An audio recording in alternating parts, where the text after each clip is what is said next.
Ela nunca havia dado um passo sequer. E por 6 anos, todos aceitavam isso como sentença.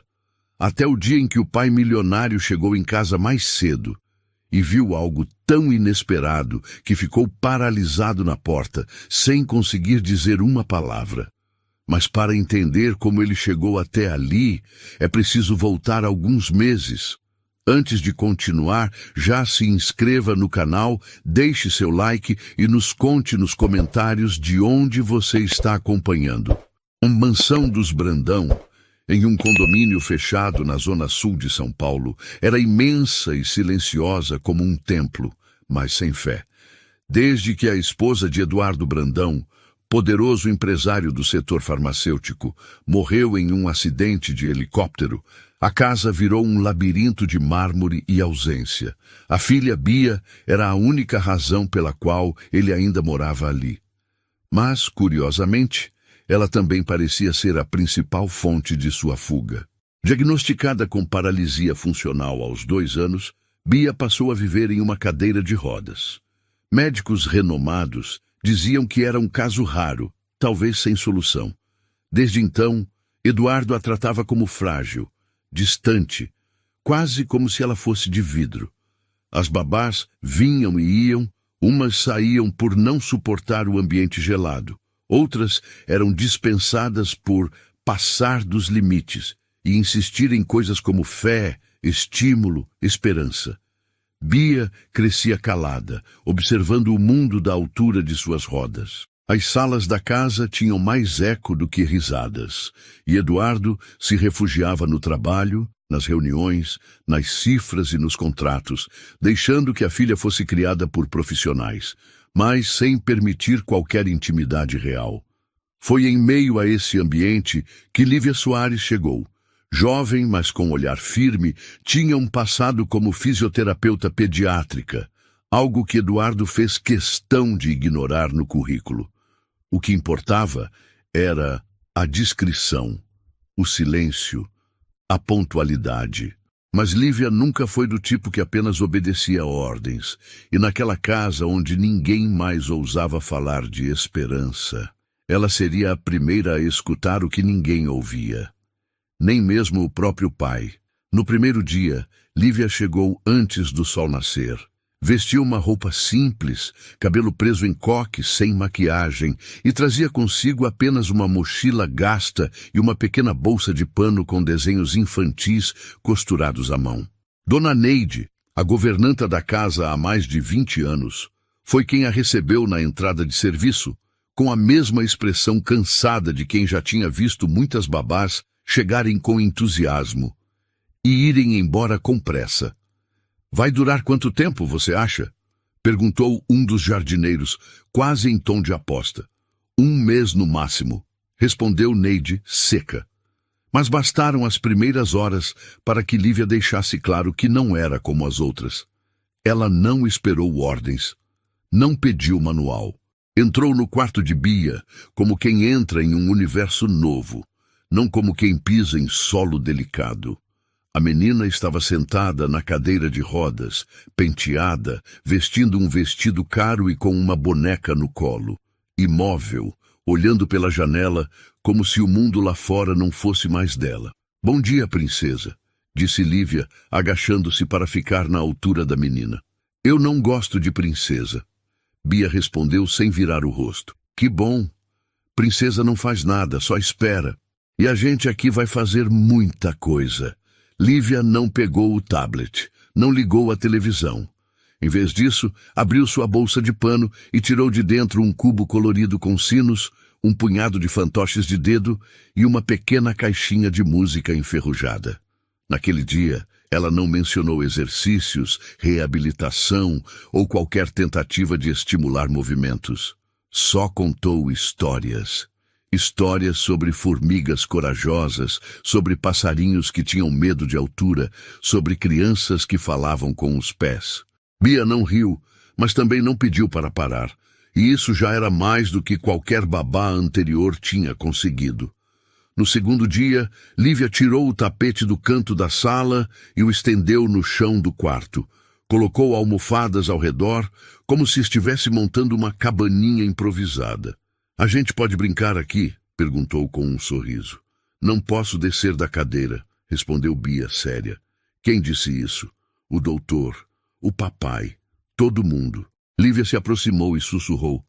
"Eles dizem muita coisa. Mas e o que você sente? Quer tentar?"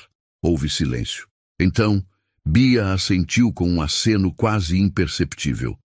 Lívia a pegou com delicadeza, acomodou a menina sobre o tapete e se deitou ao lado dela. Ficaram assim por minutos, em silêncio, olhando o teto. Depois a babá começou a cantar baixinho. Uma música sem letra, só sons doces, quase como uma canção de ninar reinventada. Aos poucos, os braços de Bia se moveram, as mãos apertaram o tecido da almofada, os joelhos reagiram. Nos dias seguintes, aquilo virou rotina. Lívia contava histórias no chão, fazia sons de bichos, improvisava teatrinhos, criava labirintos com almofadas e dizia que os pés de Bia eram espiões secretos que precisavam escapar. Claro que Dona Neide notou a mudança. E também Eduardo. Na primeira semana, ele passou pelo corredor e ouviu vozes, riso abafado, música. Espiou pela fresta da porta e viu a filha deitada no chão, com as pernas esticadas, Lívia fazendo movimentos circulares com os pés da menina, como se desenhassem nuvens invisíveis. Entrou no quarto no mesmo instante. "O que está acontecendo aqui?" Sua voz gelou o ambiente. Bia se encolheu. Lívia levantou-se com calma, limpando as mãos na calça jeans. "Estamos brincando." Isso não estava no acordo. "A minha filha não é experimento. Ela precisa de rotina, não de ilusão." "Ela precisa viver", respondeu Lívia, sem baixar os olhos. Eduardo se aproximou de Bia e a pegou no colo, levando-a de volta para a cadeira com movimentos secos. A menina não protestou, apenas abaixou a cabeça. Ele olhou para Lívia. "Aqui, tudo tem regras. Você vai seguir as minhas ou procurar outro emprego?" Ela não respondeu. Apenas saiu do quarto e foi preparar o lanche da tarde. Naquela noite, Bia não comeu. Não falou. Ficou olhando para o nada, como se tivesse sido empurrada de volta ao fundo de um poço do qual estava tentando sair. Lívia observava de longe, sem dizer nada, mas dentro dela, algo se quebrava. Ela sabia o que era aquele olhar. Já tinha visto antes, no hospital, em outras crianças. Era o olhar de quem começa a desistir porque percebe que não adianta tentar. Na manhã seguinte, Lívia levou Bia para a varanda, envolta em cobertores, e ficou contando os carros que passavam ao longe. A menina perguntou se ainda podia ser uma espiã. A babá sorriu. "Pode, só precisa de um esconderijo novo." Dali em diante a casa seguiu em silêncio por fora, mas algo estava mudando por dentro, e Eduardo, mesmo sem perceber, começava a perder o controle sobre aquilo que achava que já estava selado. Na manhã de segunda-feira, enquanto a casa ainda despertava com o cheiro de café filtrado e o som distante de um cortador de grama no jardim, Lívia sentou-se na beirada da cama de Bia com um livrinho de capa azul nas mãos. Era um diário antigo, encontrado atrás da estante do quarto da menina, coberto por uma fina camada de poeira. Ao abri-lo, encontrou páginas rabiscadas com desenhos de uma família, pai, mãe e filha. Em todas as figuras, Bia estava em pé. "Você que desenhou isso?" perguntou, folheando devagar. "Foi antes." Bia respondeu com a voz presa na garganta, como quem não sabe se pode continuar. "Antes do quê?" "Antes de eu cair." Lívia não insistiu. Apenas fechou o caderno e o colocou de volta na estante, respeitando o silêncio da menina. Mas aquela frase ficou girando na cabeça dela. Nada nos prontuários médicos mencionava uma queda. O diagnóstico era vago. Paralisia funcional de origem emocional. Esse era o termo clínico que muitos profissionais evitavam comentar em voz alta. Um jeito polido de dizer que o corpo reagia à dor de um trauma que ninguém soube tratar. Durante o banho de sol no jardim, Lívia reparou que Bia evitava contato visual com o pai. Toda vez que Eduardo passava, mesmo de longe, a menina endurecia os ombros e recolhia os pés, como se até o vento precisasse parar. Era automático, quase invisível. Mas Lívia via. Num fim de tarde, enquanto arrumava os brinquedos na varanda, Lívia puxou assunto com Dona Neide, que dobrava panos na área de serviço. "Ela tem medo dele?" perguntou sem rodeios. A governanta suspirou antes de responder. "Medo? Não. É respeito. Isso é o que os adultos dizem quando não querem ver o que está acontecendo. Eduardo é um bom pai. Está machucado, só isso. Ele a olha como se ela tivesse falhado com ele." Neide permaneceu calada por alguns segundos. Depois olhou para os próprios pés e falou com um nó na garganta. Ele não era assim antes da morte da Camila. Amava aquela menina com tudo. Quando ela caiu da escada e logo depois veio aquele diagnóstico, ele desmoronou. Acha que perdeu as duas no mesmo ano. Lívia processou aquilo em silêncio. Começava a entender as rachaduras daquela casa. Eduardo não era apenas ausente, ele carregava culpa, medo e uma raiva sem nome. Mas quem pagava esse preço era a filha, soterrada sob um amor que sufocava. Naquela noite, Bia pediu para dormir com a luz acesa. Era raro. Ela costumava gostar do quarto escuro, com a porta semi-aberta e o corredor iluminado. Lívia puxou uma cadeira, sentou ao lado da cama e ficou ali, apenas respirando junto com a menina. "Eu já sonhei que andava. E o que acontecia no sonho? Papai não estava." No dia seguinte, Eduardo saiu para trabalhar cedo, como de costume. Mas antes de sair, passou rapidamente pelo quarto da filha. Ela estava dormindo, abraçada à boneca favorita, e ele não disse nada. Apenas observou por alguns segundos e fechou a porta. Bia não viu, mas Lívia viu e sentiu. A rotina voltou ao seu ritmo sutil. Pela manhã, atividades no tapete, à tarde, desenhos com lápis de cor e pequenas histórias inventadas. Uma delas falava de uma flor que crescia torta, escondida atrás de uma cerca. Ninguém via beleza nela.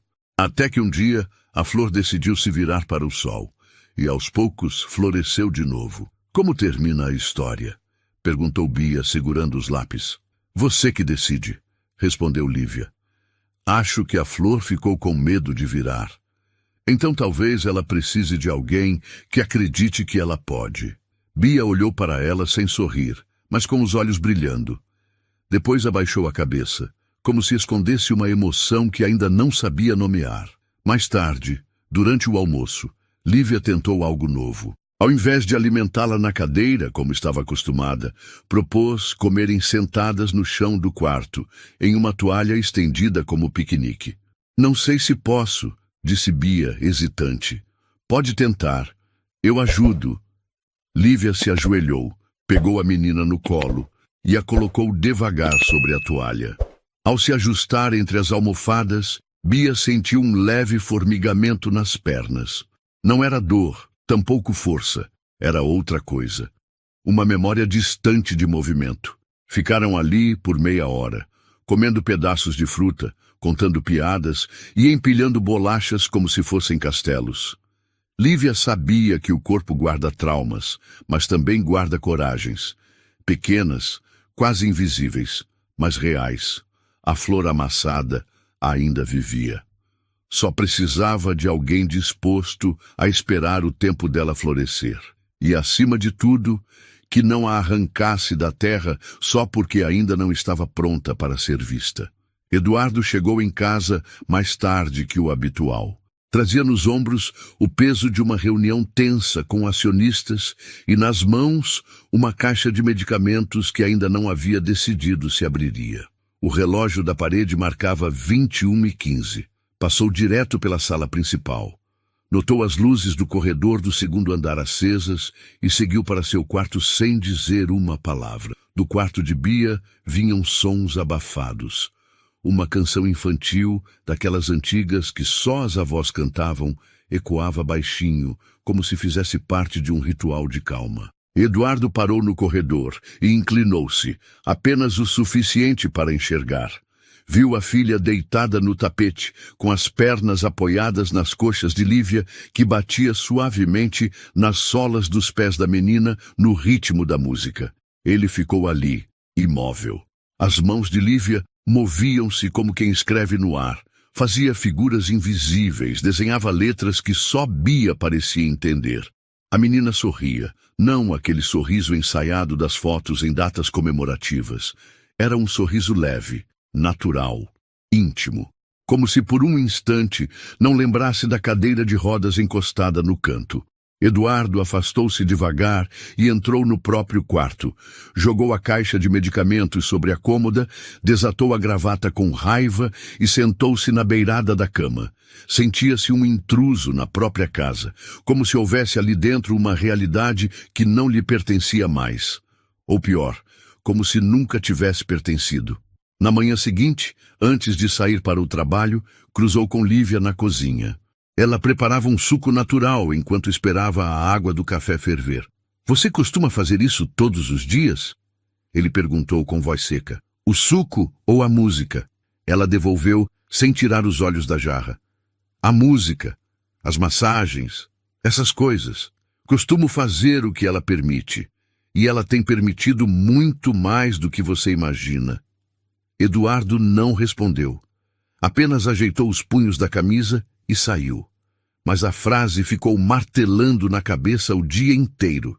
O que ela queria dizer com mais do que você imagina? No final da tarde, ele ligou para casa. "Como está a Bia?" "Dormiu depois do almoço. Brincou bastante", respondeu Neide.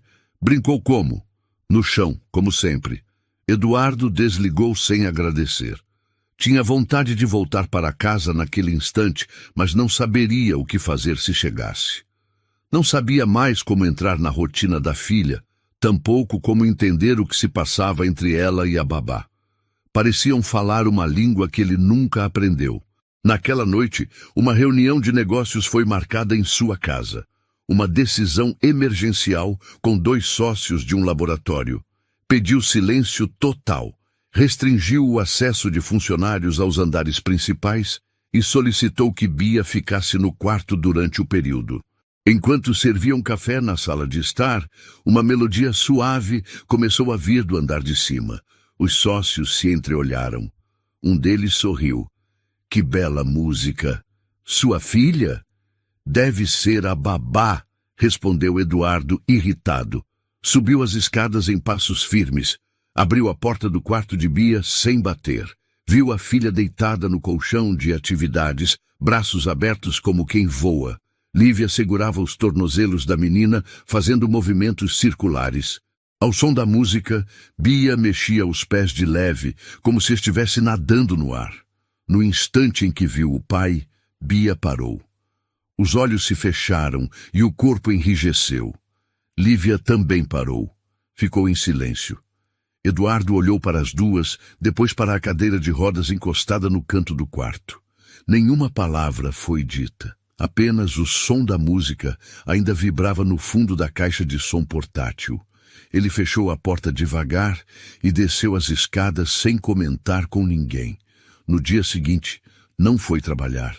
Disse que precisava resolver coisas pessoais, mas não saiu de casa. Ficou em seu escritório por horas, com a porta entreaberta, ouvindo os sons da filha brincando lá em cima. Risos, cantigas, objetos caindo, almofadas sendo arrastadas, e de tempos em tempos, aquele silêncio terno que antecede a descoberta. Eduardo tentava lembrar quando foi a última vez que Bia riu daquele jeito perto dele. Não conseguia. Sabia que a amava mais do que qualquer coisa no mundo, mas sempre achou que demonstrar demais era perigoso. Que expor afeto era como mostrar fraqueza. Preferiu proteger-se atrás da distância, do dinheiro, dos melhores médicos, dos diagnósticos precisos.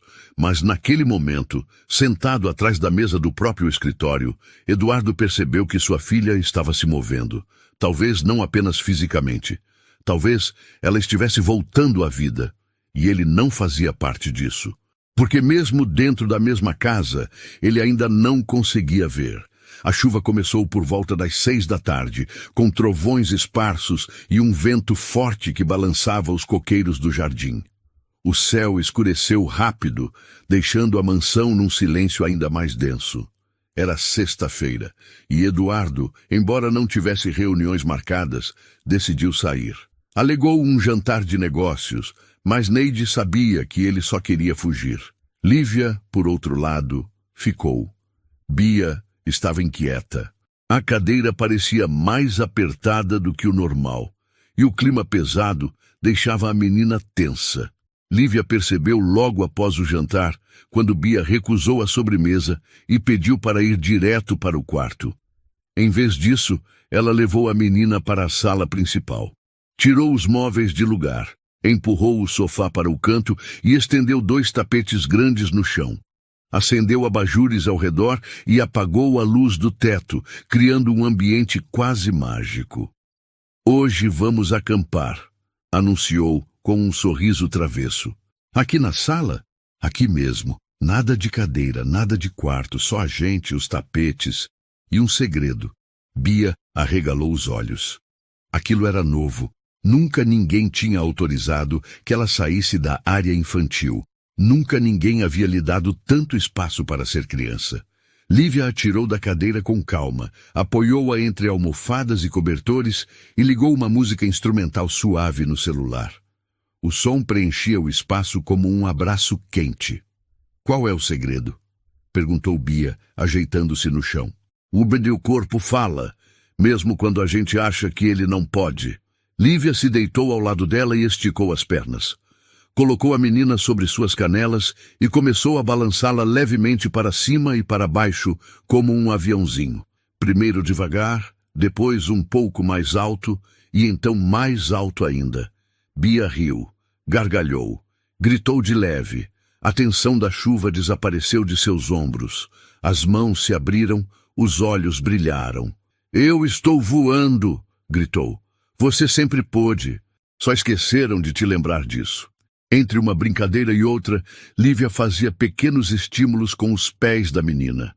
Rodava os tornozelos, pressionava os calcanhares com os dedos, fazia um jogo de pisca-pisca com as plantas dos pés, como se fossem botões mágicos.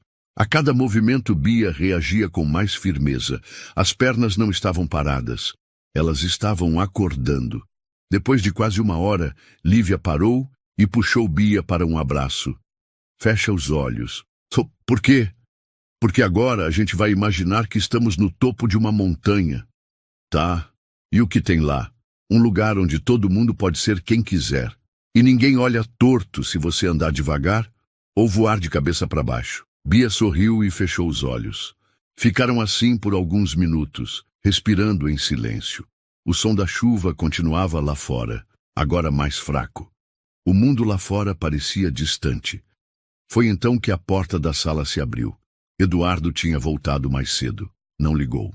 Não anunciou sua chegada. Apenas entrou.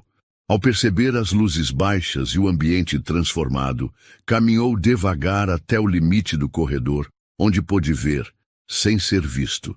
E o que ele viu o paralisou. Sua filha estava em pé, ou quase isso, apoiada sobre os joelhos, com as mãos estendidas, tentando se equilibrar sobre o tapete. Lívia estava atrás dela, com as mãos próximas, mas sem tocar, apenas observando, incentivando com o olhar. Bia tremia levemente, como quem testa a própria força depois de muito tempo esquecida. A cena durou poucos segundos, mas para Eduardo foi como se o chão tivesse sumido. Ele não disse nada, não entrou, não fez perguntas, apenas voltou para o corredor e subiu as escadas devagar, sem ser notado. Na sala, Bia caiu sentada no tapete e riu alto. "Eu consegui?" perguntou. "Conseguiu", respondeu Lívia, com os olhos marejados. "Mas minhas pernas estão tremendo." "É porque elas estavam dormindo. Agora estão acordando. Lívia cobriu a menina com uma manta e deitou ao lado. A noite foi longa, mas leve. Pela primeira vez desde que chegou naquela casa, ela sentiu que havia atravessado uma fronteira invisível. E do outro lado, havia uma flor abrindo as pétalas no escuro, sem saber que estava sendo observada. Do alto da escada, no escuro do andar de cima, Eduardo ficou acordado por horas. O coração acelerado, a mente em conflito. Aquela imagem o perseguiria pelos dias seguintes, porque ele não sabia se o que viu era real, ou se era ele quem nunca quis enxergar. Nos dias que se seguiram, Eduardo tentou se convencer de que aquilo que viu na sala era apenas fruto do cansaço, uma ilusão momentânea provocada pela luz baixa, pelo silêncio, pela ausência de certezas que sempre o confortaram. Mas quanto mais ele tentava apagar a imagem da filha sobre os joelhos, tentando se equilibrar por conta própria, mais a cena se repetia em sua mente. Ela surgia durante as reuniões, no elevador da empresa, nos momentos em que o garçom colocava a taça de vinho na sua frente, como um fantasma que, ao invés de assustar, cobrava. No café da manhã de terça-feira, ele decidiu não sair para o trabalho. Pediu para que cancelassem as reuniões do dia e ficou na biblioteca da casa, lendo um jornal que ele sequer enxergava de verdade. Bia desceu pouco depois das 9, já vestida, com o cabelo preso de lado e a mesma boneca que dormia com ela desde os 2 anos. Estava mais animada. Sentou-se à mesa e pediu banana com aveia. Eduardo observava com atenção redobrada, como quem procura um sinal invisível de que tudo estava mudando. Lívia apareceu minutos depois, trazendo um copo de suco de laranja e uma folha dobrada com desenhos infantis. Entregou para Bia, que abriu sorrindo. Era um novo mapa, a Ilha do Travesseiro Perdido, como ela mesma havia nomeado. Hoje a gente precisa atravessar os mares gelados da sala e encontrar a ponte mágica, explicou a menina empolgada. E se tiver tubarão? Perguntou Lívia, entrando na brincadeira. A gente voa por cima. Eduardo não disse nada, continuou observando. Era como ver a filha pela primeira vez, sem os olhos pesados do medo. Quando Bia terminou de comer, as duas seguiram para a sala. Eduardo ficou na biblioteca, mas levantou devagar minutos depois e, em silêncio, foi até o corredor. A porta da sala estava entreaberta. Ele se aproximou sem fazer ruído e viu. Bia estava de pé, sem apoio visível. Os braços estendidos como quem equilibra o próprio corpo, as pernas trêmulas, mas firmes o suficiente para mantê-la por alguns segundos. Lívia não a tocava. Estava apenas ajoelhada à frente, com as mãos estendidas, pronta para segurá-la se precisasse. Mas não era necessário. Bia estava conseguindo.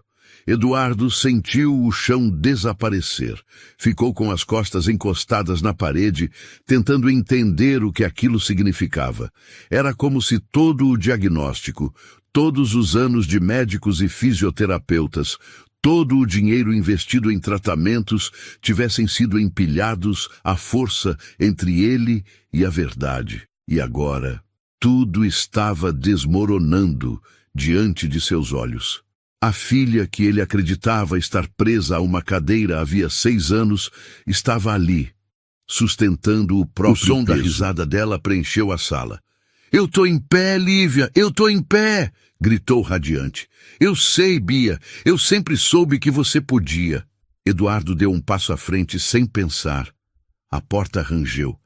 As duas se viraram ao mesmo tempo. O silêncio caiu como um corte brusco. Bia pareceu travar. Suas pernas começaram a ceder. Lívia correu para segurá-la antes que caísse. A menina enterrou o rosto no ombro da babá, ofegante. Eduardo parou no meio da sala. O olhar que lançou as duas não era fácil de decifrar. Confuso, embargado, cheio de algo que ele mesmo não sabia nomear. "Há quanto tempo isso vem acontecendo?" A voz dele era baixa, mas firme. "Há semanas", respondeu Lívia, ainda segurando Bia no colo. "E você não me disse nada?" ela pediu. Queria que fosse surpresa. Isso é irresponsabilidade. Você não é médica. Não sou mesmo, mas sou a única que realmente escutou ela. Eduardo respirou fundo. Passou a mão nos cabelos e olhou para a filha, que agora o encarava com medo. Um medo que doía mais do que qualquer resposta. "Por que você não me contou, Bia?" perguntou, tentando suavizar o tom. "Porque eu achei que você ia brigar. Eu nunca brigaria com você por isso. Mas você não acredita. Você nunca achou que eu pudesse andar." Lívia olhou para Eduardo e disse com calma: "Ela não precisa só de estímulo físico. Ela precisa de permissão para acreditar em si. E isso não vem de mim, vem de você." Eduardo permaneceu em silêncio, o rosto tenso, o peito apertado. Sentia-se exposto, desarmado. Durante anos havia se protegido atrás da certeza de que estava fazendo o melhor, contratando os melhores profissionais, comprando o melhor equipamento, mantendo tudo sob controle. Mas naquele momento entendeu que o problema nunca foi a limitação da filha. Foi a dele. A limitação de acreditar que o amor precisava ser controlado para não doer de novo. Sem dizer mais nada, ele saiu da sala. Subiu as escadas devagar, carregando um peso antigo nos ombros. Lívia ficou sentada no tapete com Bia, ainda em seus braços. A menina estava quieta, mas seu coração batia rápido. Pela primeira vez, tinha se permitido tentar. E mesmo que tivesse durado apenas alguns segundos, ela sabia. O impossível estava mais perto do que nunca. Ela só precisava continuar tentando. E precisava, mais do que nunca, que o pai a enxergasse sem medo. O dia amanheceu nublado. A casa estava silenciosa, como se pressentisse algo no ar. Eduardo não dormiu. Passou a madrugada deitado na poltrona do escritório, com a luz apagada e o rosto virado para o teto, tentando encaixar os últimos dias na lógica fria com a qual sempre viveu, mas não conseguia. As imagens voltavam uma por uma. Bia em pé, Lívia sorrindo, a filha tremendo, mas feliz. Havia um pedaço de mundo que ele não conhecia se formando bem diante dele, e isso o deixava completamente perdido. Na manhã seguinte, às 8 em ponto, ele mandou chamar Lívia. Ela desceu com passos calmos, o rosto neutro, mas os olhos firmes. Encontrou Eduardo na sala de jantar, já sentado à cabeceira, com uma pasta de documentos abertos diante dele. Não era necessário dizer nada para saber que aquele encontro seria diferente. "Sente-se", ele disse, apontando para a cadeira à frente. Lívia obedeceu. Ficaram alguns segundos em silêncio, apenas se observando, até que Eduardo falou, com um tom que não deixava espaço para rodeios. "O que você está fazendo com a minha filha?" Ela o olhou nos olhos. Não hesitou. "Estou lembrando a Bia de quem ela é, de quem ela sempre foi. Você foi contratada como babá, não como psicóloga, nem como médica, nem como treinadora. Eu fui contratada para cuidar dela. E cuidar vai além de dar comida na hora certa ou colocá-la na cama no horário. Vai além de manter a cadeira limpa. Ela não é um móvel com horário de manutenção." Eduardo apertou os lábios. Respirou fundo. "Você sabe o risco que está correndo? E que está fazendo ela correr?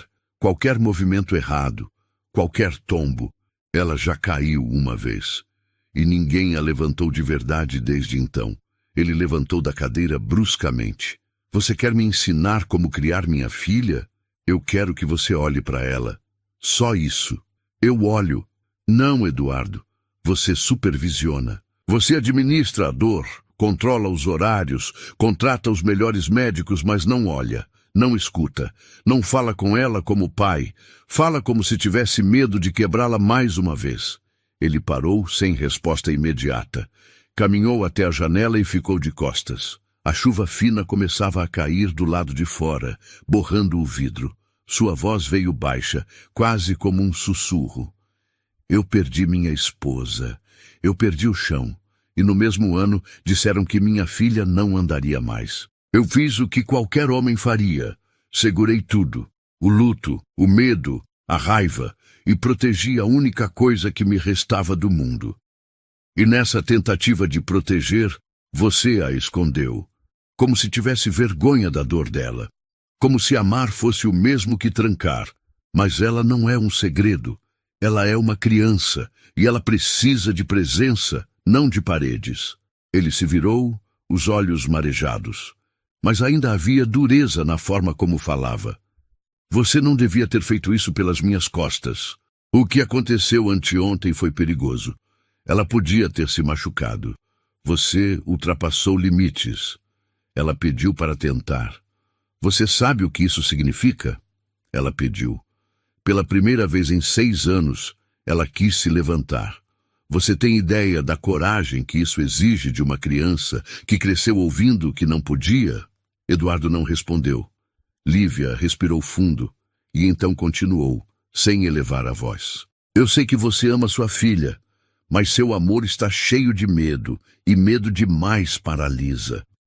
Bia não está presa à cadeira só pelo corpo. Está presa pelo ambiente, pela forma como foi silenciada, pela falta de alguém que acreditasse nela de verdade. Ela precisava de um sim, e você sempre entregou não. Ele voltou a sentar. Passou as mãos no rosto como quem tentava apagar as rugas de um tempo mal vivido. O silêncio entre eles agora era outro. Não havia mais hostilidade, apenas cansaço. Eu demiti você, Lívia, internamente quando vi aquela cena. Já estava decidido. Então só me diga quando posso arrumar minhas coisas. Eu ainda estou decidindo. Você não precisa decidir por ela. Ela se levantou, caminhou até a porta e virou-se pela última vez. A Bia não precisa de uma babá que a empurre para frente. Ela precisa de um pai que não a puxe para trás. E saiu, deixando Eduardo sozinho. Ele ficou ali, parado, ouvindo o som da chuva lá fora. Pela primeira vez em muito tempo, sentia que não tinha nenhuma certeza dentro de si. E esse vazio era exatamente o espaço onde tudo podia começar a mudar. Ou desmoronar de vez. Lívia não voltou para o quarto de Bia naquele dia. Subiu, recolheu seus pertences em silêncio e desceu com a mochila nas costas. Dona Neide tentou impedir, argumentou, pediu que esperasse pelo menos até o final da semana, mas Lívia não quis ficar. Sabia quando era hora de partir, mesmo quando o coração pedia para ficar. Saiu pela porta dos fundos, com a chuva fina encharcando a barra da calça, e desapareceu sem olhar para trás. Eduardo passou o restante do dia trancado em seu escritório. Cancelou compromissos, ignorou ligações, desligou o celular. Tentava manter a mente ocupada com números, relatórios, contratos, mas a imagem da filha em pé, rindo, gritando, "Eu tô em pé", invadia todos os espaços da sua cabeça. E junto com ela, a voz de Lívia. Aquela última frase ainda vibrava dentro dele como uma acusação que ninguém tinha coragem de fazer antes. A noite caiu, e Bia recusou o jantar. Neide tentou convencê-la com os pratos que ela mais gostava, mas a menina não abriu a boca. Estava com os olhos parados, perdidos no canto do quarto, abraçada à boneca velha, como se tivesse voltado a um lugar de onde Lívia havia começado a tirá-la. A cadeira voltou a ser prisão. A cama, um esconderijo. O silêncio, companhia. No dia seguinte, uma nova babá chegou. Jovem, sorridente, com formação impecável e postura exemplar. Apresentou-se como se estivesse entrando em um concurso. Eduardo observou à distância, sem se envolver. Queria resolver logo a ausência de Lívia, preencher a lacuna, tapar o buraco que ela havia deixado. A nova funcionária seguiu as regras.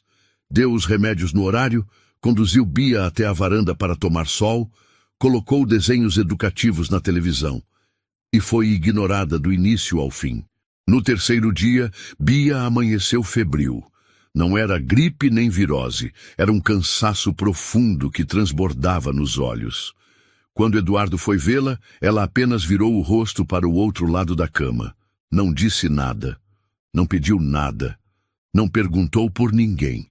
Foi só na madrugada seguinte, ao recolher os papéis soltos no chão do quarto da filha, que Eduardo encontrou algo escondido debaixo da mesinha de cabeceira.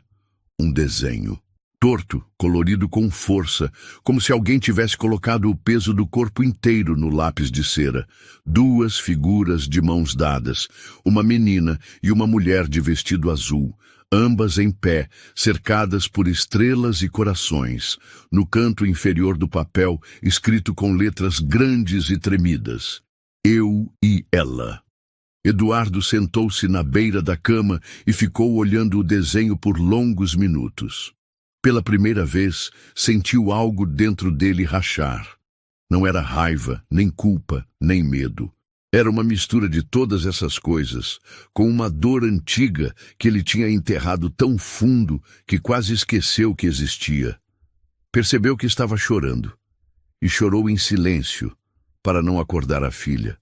No dia seguinte, não chamou o motorista. Pegou o próprio carro e dirigiu por ruas que não conhecia, procurando o endereço que Neide lhe deu com relutância.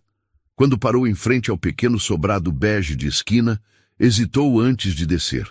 O portão estava entreaberto.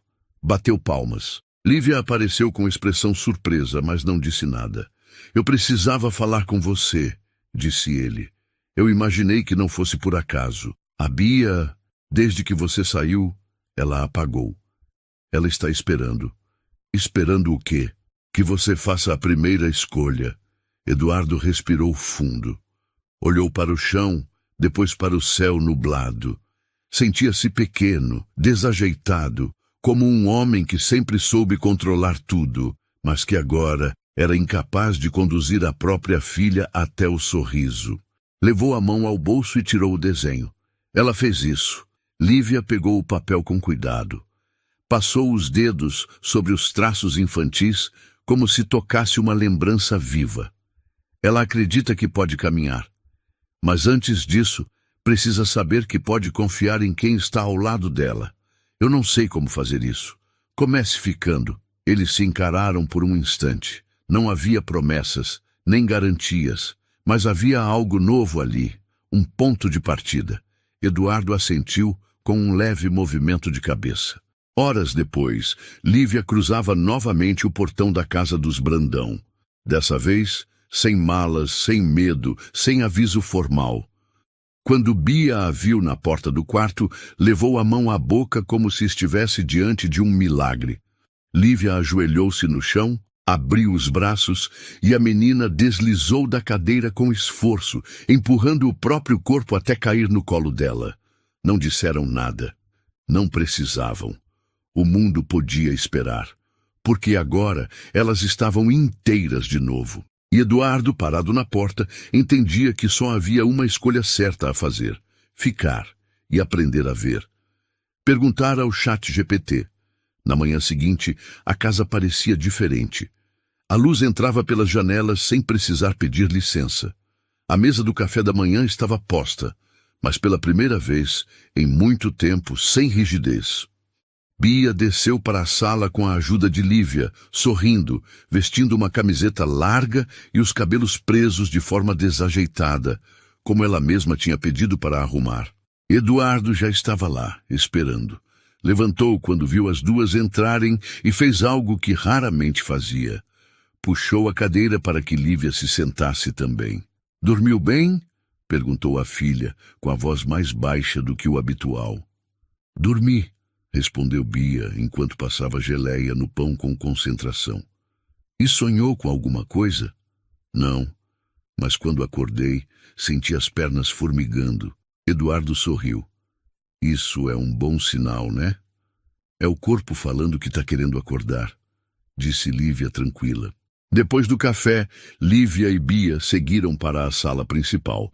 Era sábado e o dia parecia promissor. O céu estava limpo e havia aquele tipo de brisa que faz as cortinas dançarem de leve, como se a casa respirasse.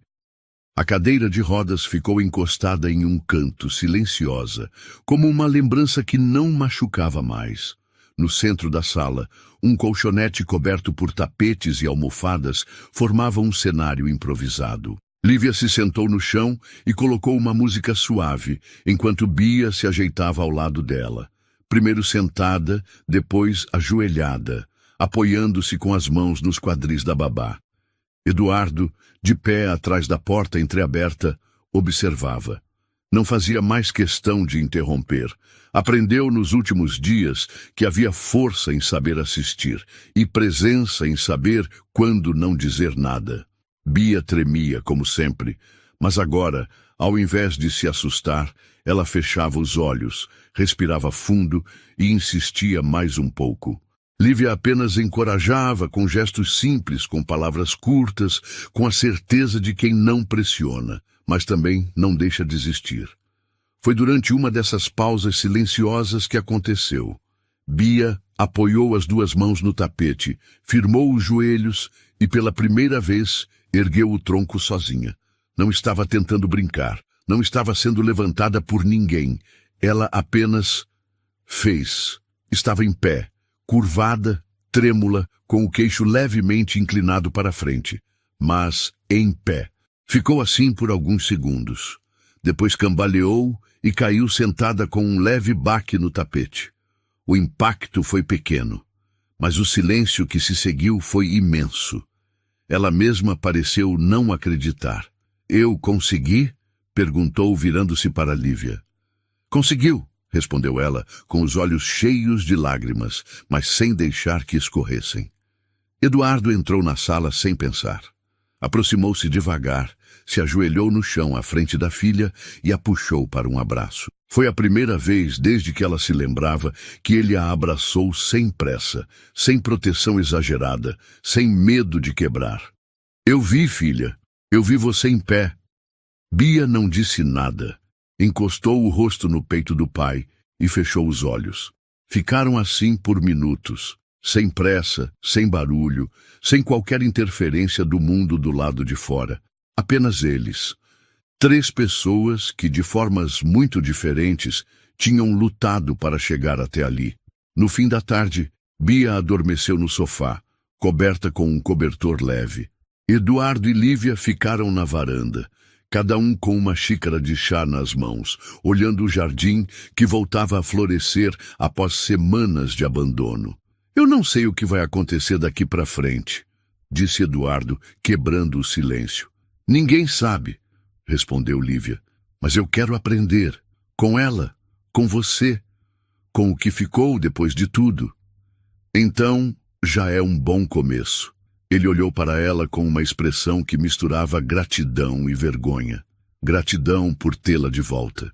Vergonha por tê-la deixado ir. Mas Lívia não pediu desculpas, nem exigiu nada. Não era sobre isso. Era sobre recomeçar, mesmo que fosse invisível para quem olhasse de fora. Alguns dias depois, Bia começou a fazer pequenas caminhadas apoiadas nas paredes do corredor. Cada passo era uma vitória silenciosa. Nada de vídeos, aplausos, registros. Ela não queria provas, queria apenas liberdade. E ao lado dela estavam 2 adultos que haviam aprendido que curar também era reaprender a confiar.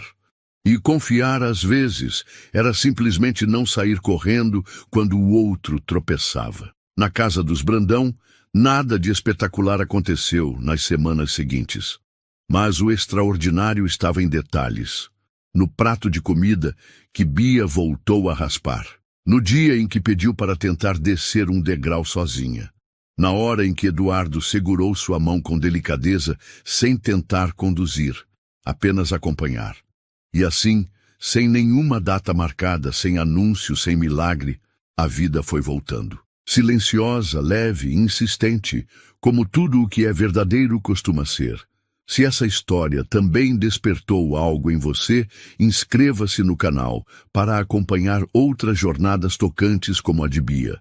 Porque às vezes, tudo o que a gente precisa é lembrar que ainda dá tempo de recomeçar.